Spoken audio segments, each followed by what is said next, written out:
Nobody told Marcus what the jet blast actually felt like. He had seen the videos. He had been through training. He knew the numbers. An F-18 Super Hornet running at full afterburner produces over 35,000 pounds of thrust. But numbers do not prepare you for standing 6 feet behind one. The heat hits your face first. Then the noise, not loud, not deafening, something past that. Something your body responds to before your brain catches up. And then the wind.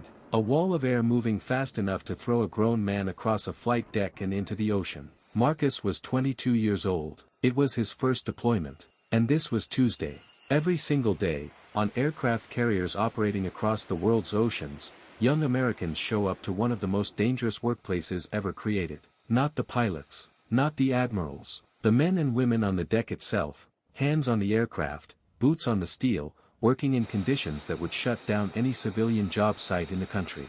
Today we are going inside that world. The job nobody puts on the recruitment poster. The job that keeps $70 million jets in the air. And the job where 1 second of lost focus can end everything. Before we go any further, drop a comment right now. Did you know the flight deck was considered one of the most dangerous workplaces on the planet before watching this? Yes or no? Let us know below. The color code nobody explains. If you have ever watched footage of a carrier flight deck, you have seen them. People moving in every direction.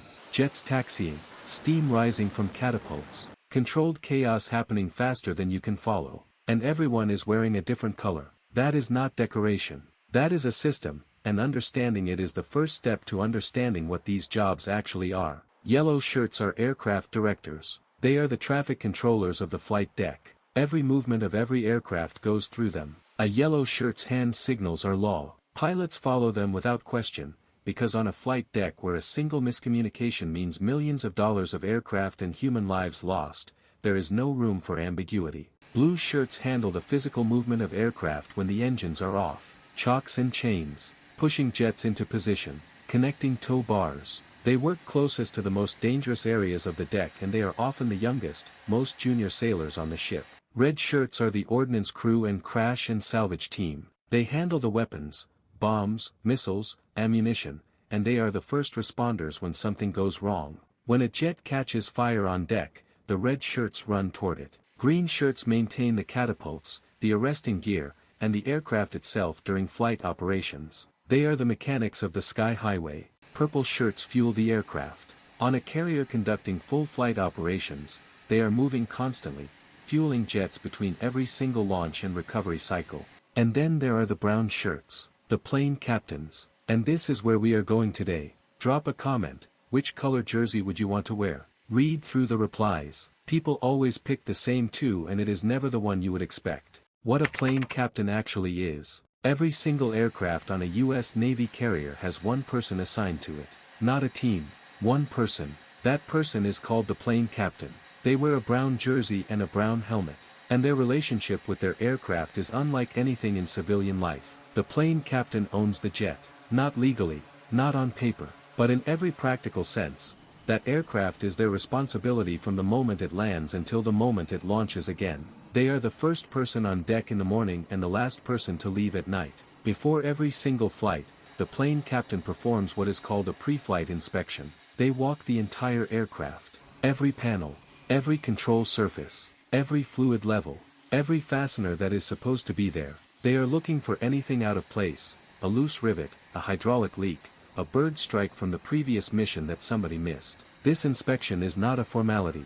This is the last check before a pilot climbs into a $70 million aircraft, launches off the front of a moving ship at over 150 miles per hour, and trusts that everything is exactly where it should be. The plane captain signs off on that. At 20 years old, sometimes 19, the Navy gives these sailors roughly 18 months of training before their first deployment. They learn aircraft systems, hydraulics, engines, structural inspection procedures. They are tested repeatedly. They earn their qualification through demonstrated competence, not time served. But training and the real thing are separated by a distance that cannot be measured in classrooms. The first time a plane captain sends their jet off the catapult on their own, no supervisor standing next to them, no one to catch their mistake, that moment changes them. Because they know what they signed off on. And they know what happens if they were wrong. The catapult. To understand what these sailors work around every day, you need to understand the catapult. A steam catapult, the system used on Nimitz-class carriers, uses pressurized steam to accelerate an aircraft from 0 to over 160 miles per hour in approximately 2 seconds. 2 seconds. The force involved is violent, controlled, engineered, tested, but violent. Sailors who work the catapult system, the green shirts, operate machinery that generates forces capable of tearing an aircraft apart if something is miscalibrated. The pressure settings change for every single aircraft based on its weight, fuel load, and weapons configuration. Get it wrong in one direction and the jet does not reach flying speed.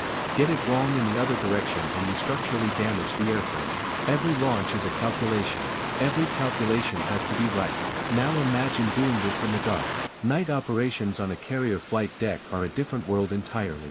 The flight deck at night is nearly blacked out, minimal lighting to preserve the night vision of pilots and reduce visibility to potential threats. The deck crew works by red lights, by flashlights, by muscle memory. The jets are louder, the wind is harder to read, the deck is moving beneath your feet, and the margin for error is exactly the same as it is in daylight. 0. One veteran plane captain described working night ops like this: you stop seeing and start feeling. You know where everything is because you have done it so many times that your hands know before your eyes do. And then something changes, something small, and your hands stop before your brain knows why.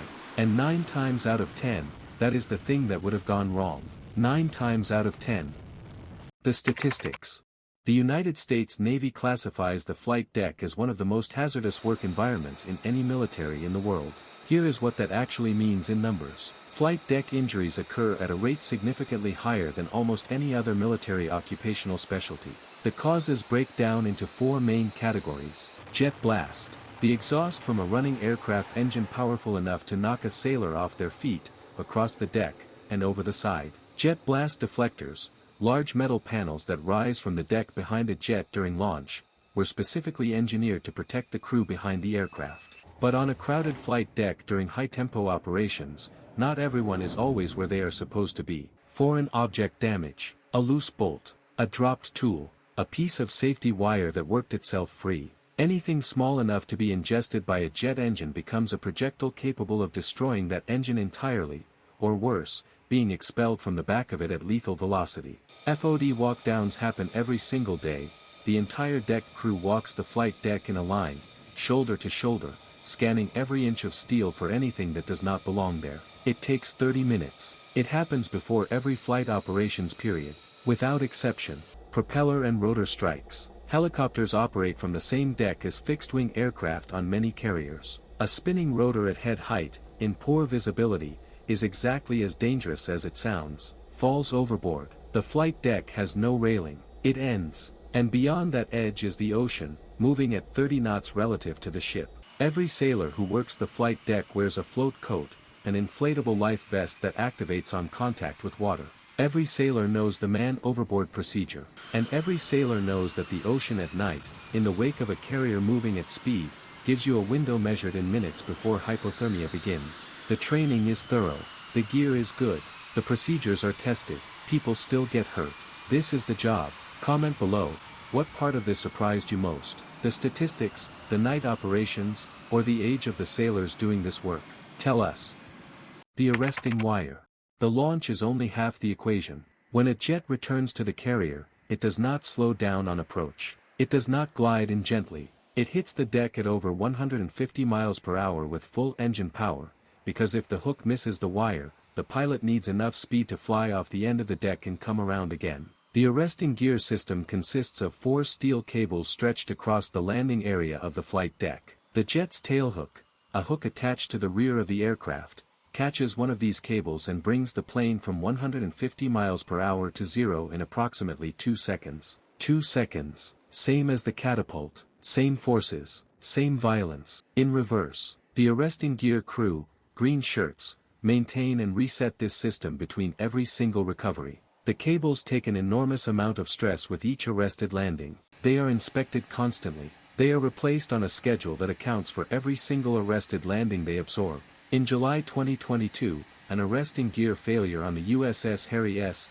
Truman resulted in an F-18 Super Hornet going off the end of the flight deck and into the ocean. The pilot and weapons systems officer ejected. Both survived. But the jet, $70 million of the most advanced tactical aircraft in the world, sank 9,500 feet to the bottom of the Mediterranean Sea. Failures are rare. The system is engineered to extraordinary standards, but rare is not the same as impossible, and the green shirts who maintain that wire know the difference.